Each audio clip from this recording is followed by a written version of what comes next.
I did not say go and cut your hair. Oh. Listen.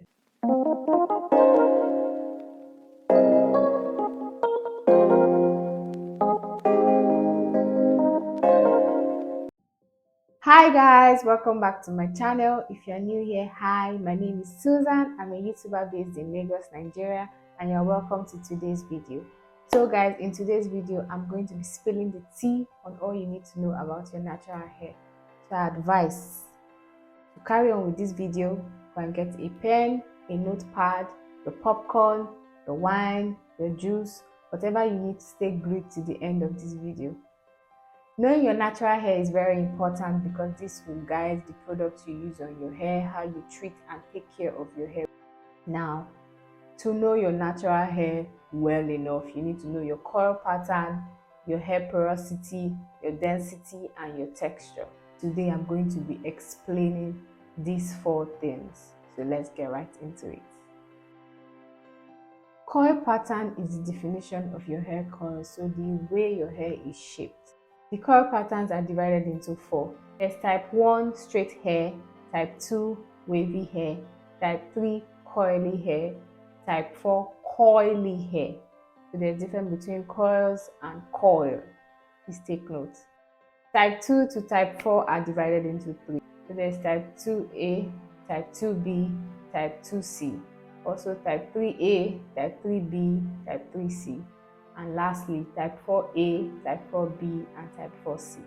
Now, for the sake of this video, I'm going to be focusing on type 4 hair because I have type 4 hair and I know majority of the people that watch my videos have type 4 hair too.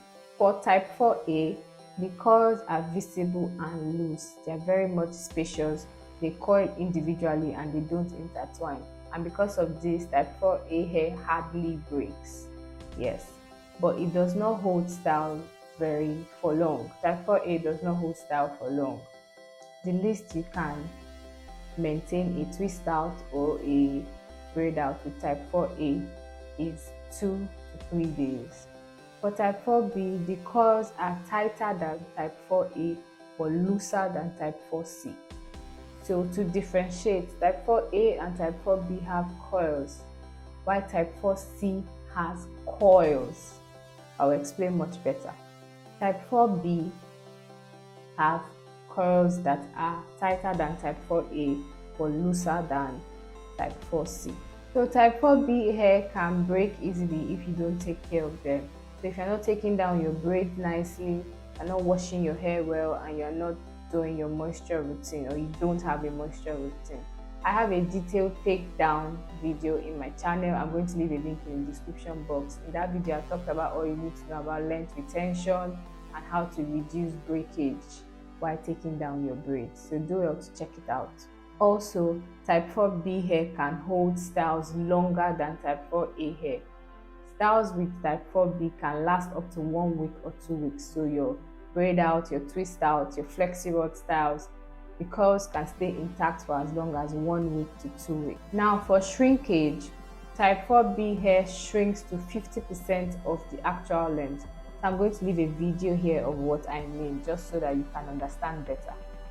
If, for instance, if your hair length is 20 inches and you're a type 4B girl, your hair is going to shrink to 10 inches. So your hair shrinks to 50% of the actual length. While for type 4A, the shrinkage is just very small, as little as 20% from your natural. So your hair does not shrink far from the actual length. But for type 4B hair, your hair shrinks to 50% of your actual hair. So sometimes that's why they say natural hair is deceiving. You can see someone's hair is here, meanwhile the actual length of the person is here. So note that. Now for type 4C hair, type 4C hair has coils. Now the difference between coils and coils are the diameters of the coils itself. So the coils are shaped round like spring. They are very close. You hardly see them until you go very close to them. And when you see a type 4C hair, it always looks like a fro. Now, because these coils are tighter and they are usually interwoven. This causes the hair to break more. So type 4C hair is very prone to breakage. This hair type holds in style for the longest. So type 4C holds in style for as long as 2 weeks and more, and the curls are still going to be intact. So for twist out, braid out, flexi rod, type 4C hair is going to hold that style intact. Now for shrinkage, when it comes to type 4C hair, it can shrink. The shrinkage, it shrinks up to 25% of the actual length. So you know for 4B is 50%, but for 4C is 25%. So a 4C hair can be as long as this, but when it shrinks, it's going to be somewhere here. So that is 25% of the actual length. So take note too. It's possible that you have more than one hair type. I personally have majority of type 4B hair, but I have type 4B and type 4C. Hair porosity is just how well your hair can absorb and retain moisture or water. And we all know that moisture and water is very, very important for the natural hair. Now this is determined by how close or how open your hair cuticles are. So like your hair strands, if the cuticles on your hair strands are open or closed, this will determine how well your hair can absorb or retain moisture. There are 3 types of hair porosity. We have the high porosity, low porosity, and the medium or normal porosity. Now for high porosity, the hair cuticles are wide, so it easily absorbs water but also easily loses water or moisture. Now for low porosity, the hair cuticles are closed, so they are not as wide as high porosity. They are closed. Now because of this, it takes time to absorb moisture or water, but it also takes time to lose water or moisture. So it is easy to retain moisture. Whatever moisture you get, if you have a low porosity hair, whatever moisture you get into your hair, it is easy to retain that moisture for long. But before you get that moisture, that's where the problem is. Also, for normal or medium porosity hair, just like it sounds, normal, it is the perfect balance for high and low porosity. If you have high porosity hair, it is best to focus on retaining moisture, because you know that it's very easy to absorb moisture into your hair. So your main focus should be retaining that moisture that your hair absorbs. So the best moisture routine for this hair is LOC. I know everybody must have heard about this. LOC, that's leave-in, oil and conditioner or cream. So let me take it again. Leave-in, conditioner, oil or cream. Now leave-in conditioner is going to moisturize the hair. The oil is going to trap in that moisture. Then the cream is going to add extra moisture, so it takes time for the moisture you already trapped in your hair to go out, if you understand what I'm saying. For low porosity hair, it is the other way around. Absorbing moisture is our problem, but retaining moisture is not a problem. So you have to focus on absorbing moisture. To do this, the moisture routine you need to take is LCO. That's leave-in, cream and oil. So it's moisture, moisture, then seal, because you need that moisture. Sealing once is not a problem, because you know once you get the moisture into your hair strands, it's going to stay in for longer, unlike high porosity hair. It's best to get a hooded dryer or a hair dryer, or both if you have low porosity hair. Hooded dryer for your deep conditioning, so that you can absorb the moisture and nutrients from your deep conditioner, and hair dryer to dry your hair whenever you know you're in a hurry and you need to dry your hair quickly. As we know, low porosity hair takes time to dry. Now, if you don't have a hooded dryer, you can use a plastic cap and a towel to help create heat for your hair to absorb that deep conditioner and its nutrients. I personally like to deep condition my hair overnight. I have a detailed wash day routine on YouTube. If you have not seen that video, please and please go and watch it. A link is going to be in the description box. Please do well to check it out. Now, to determine your hair porosity is just very easy as doing the water test. Now, to do the water test, all you will need is your hair strands. I did not say go and cut your hair. Listen, you need your hair strands, and the best time to get it is from your wash day, after you have shampooed, not after your total wash day. So after you have shampooed and you know that you shampooed your hair and your hair won't have oil or any product in it, because if your hair has oil or any product in it, you won't be able to get the right result to know your right hair porosity, if that makes sense. So after you shampoo your hair, the hair from your comb or the hair that comes out, you know what I'm talking about. You keep that hair, let it air dry properly, then get a glass of water and put that dry hair in it. If your hair floats, it means you have low porosity. If your hair goes down to the middle, it means you have normal or medium porosity. And if your hair sinks to the bottom of the glass, it means you have high porosity hair.